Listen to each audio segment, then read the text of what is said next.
तो दोस्तों आज हो गया 25 जून 2022। यूपी समेत देश दुनिया की सभी ताज़ा बड़ी खबरें लिखाएं सिर्फ आपके लिए। चलिए खबर शुरू करते हैं। उससे पहले चैनल को अब तक सब्सक्राइब ना किया हो तो चैनल को सब्सक्राइब कर दें, लाइक कर दें, शेयर कर दें ताकि इसी तरह की खबर आप हर रोज़ देख सकें। चलिए शुरू करते हैं आज की पहली बड़ी खबर। सुप्रीम कोर्ट ने 2002 के गुजरात दंगा मामले में तत्कालीन मुख्यमंत्री नरेंद्र मोदी समेत 64 लोगों को विशेष जाँच दल की ओर से दिए गए क्लीन चिट को चुनौती देने वाली याचिका खारिज कर दी है।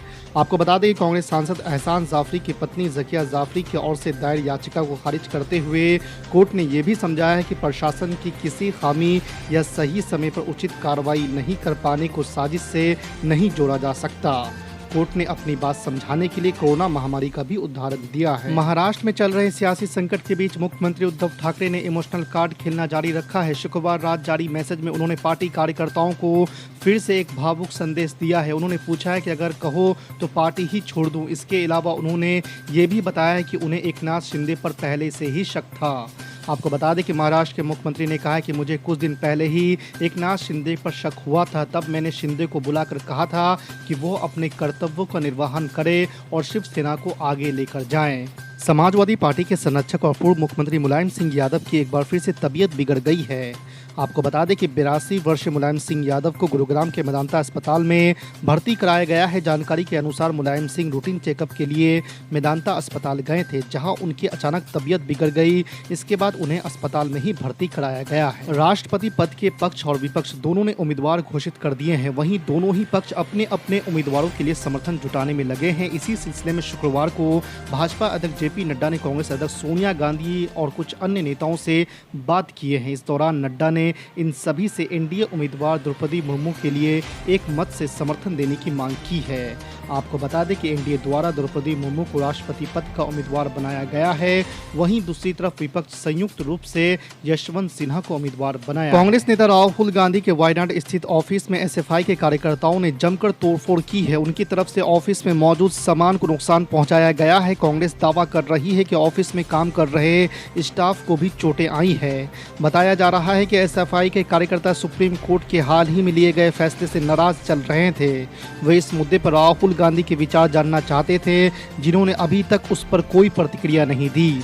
उसी वजह से ये प्रदर्शन निकाला गया और एसएफआई के कार्यकर्ताओं ने राहुल गांधी के ऑफिस में तोड़फोड़ कर दी। दिल्ली के मुख्यमंत्री अरविंद केजरीवाल को नए एलजी का पहला झटका, रोक ली फाइलें, सिंगापुर दौरे पर ग्रहण। जी आपको बता दें कि दिल्ली के मुख्यमंत्री अरविंद केजरीवाल और हाल ही में उपराज्यपाल नियुक्त हुए विनय कुमार सक्सेना के बीच विवाद की स्थिति उत्पन्न हो गई है। सूत्रों के मुताबिक एलजी ने सीएम अरविंद केजरीवाल की कुछ फाइलों को अपने पास रोक लिया है। इसकी वजह से अरविंद केजरीवाल के आगामी सिंगापुर दौरे पर ग्रहण लग सकता है। समाजवादी पार्टी के अध्यक्ष अखिलेश यादव राष्ट्रपति चुनाव के लिए विपक्ष के उम्मीदवार यशवंत सिन्हा को जिताने के लिए एक बड़ी भूमिका निभाने में जुट गए हैं। उन्होंने अपने विधायकों और सांसदों को निर्देश दिए हैं कि वो पूरे एकजुट होकर यशवंत सिन्हा के लिए वोट करें और जिताने के लिए एकजुट हो जाएं। इसके साथ ही अखिलेश यादव ने भाजपा की तोड़ो राजनीति से भी सावधान रहने को कहा है। उनका इशारा महाराष्ट्र की सियासत में शिवसेना में मची बगावत की ओर भी था। ऑल इंडिया मजलिस इत्तेहादुल मुस्लिमीन के बिहार प्रदेश अध्यक्ष अख्तरुल ईमान ने बिहार में उर्दू को लेकर बड़ी बात कही है। उनका कहना है कि बिहार से उर्दू को खत्म किया जा रहा है। अख्तरुल ईमान ने कहा है कि हिंदी और उर्दू में ज्यादा अंतर नहीं है। उन्होंने कहा है कि बिहार में 2 करोड़ आबादी का ताल्लुक उर्दू से है। पिछले कुछ समय से उर्दू का गला दबाया जा रहा है। उर्दू की तालीम बर्बाद की जा रही है। बिहार में उर्दू के पढ़ने लिखने का मामला ही खत्म किया जा रहा है, क्योंकि बिहार में उर्दू के शिक्षकों की बहाली नहीं हो रही है। अख्तरुल ईमान ने कहा है कि बिहार में इस वक्त 80,000 से ज़्यादा उर्दू के शिक्षकों की जगह खाली है। अपने आप में एक इनकलाब पैदा करना। अगर कोई हमारी बच्चियों से कहेगा हिजाब, निकाब, चादर ये मॉडर्निटी की निशान नहीं है, तो आप कहना खाक में मिल जाए मॉडर्निटी। मैं हिजाब को नहीं छोड़ूंगी, मैं निकाब को नहीं छोड़ूंगी, मैं चादर को नहीं छोड़ूंगी। मॉडर्निटी ये होगी कि मैं अपने दीन के मुताबिक अपनी ज़िंदगी गुजारूं। कोई ये नहीं तय करेगा कि मैं दाढ़ी नहीं रखूंगा तो मैं मॉडर्न हूं या रैशनल हूं। तुम कौन होते? मैं दाढ़ी भी रखूंगा और मुल्क की तरक्की के लिए काम करता आया हूं। मैं सर पे टोपी भी पहनूंगा और इस भारत को मजबूत करूंगा। मैं पढ़ूंगा भी, लिखूंगा भी। अगर आप नहीं करेंगे तो कौन करेगा? जब कोई सच्चाई की बात हो तो ईडी सीबीआई 5 जज ने कहा था कि हिंदुस्तान की संस्थाएं खतरे में है।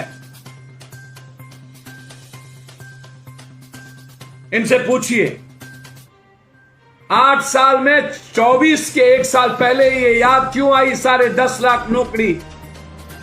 क्या इस कंट्री में रोजगार मुद्दा है? यदि मुद्दा होता तो प्रतियोगिता की प्राथमिकता होती। 1 election 1 nation 1 tax. Atal ji आए थे तो पुराना टैक्स को इन्होंने बर्बाद कर दिया, खत्म कर दिया।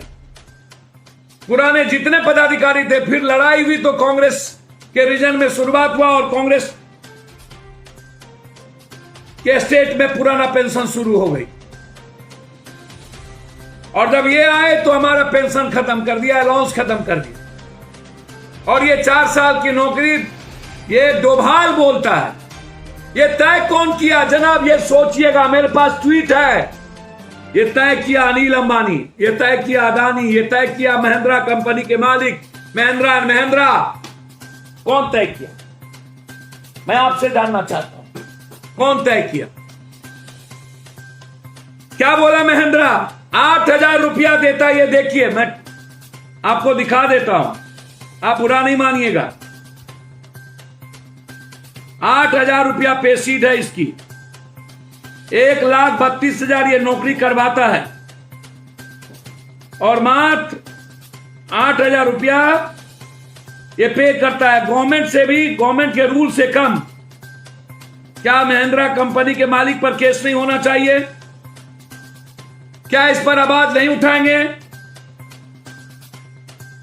ये आप जरा बताइए।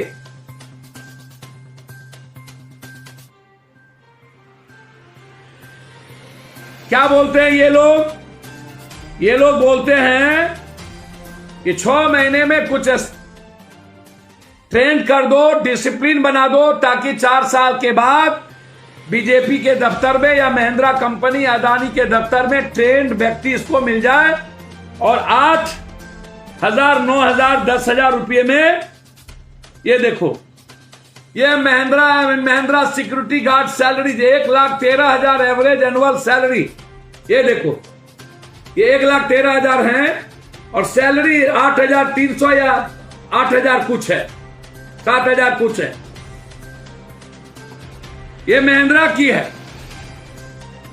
क्या इस पर केस नहीं होना चाहिए?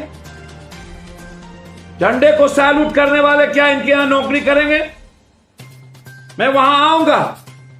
इनसे पहले पूछो कि 16 करोड़ क्या हुआ, 32 करोड़ क्या हुआ, कोरोना के पैसे क्या हुए, डॉलर क्या हुआ, नोटबंदी के बाद क्या हुआ, फार्मर्स की एमएसपी क्या हुई,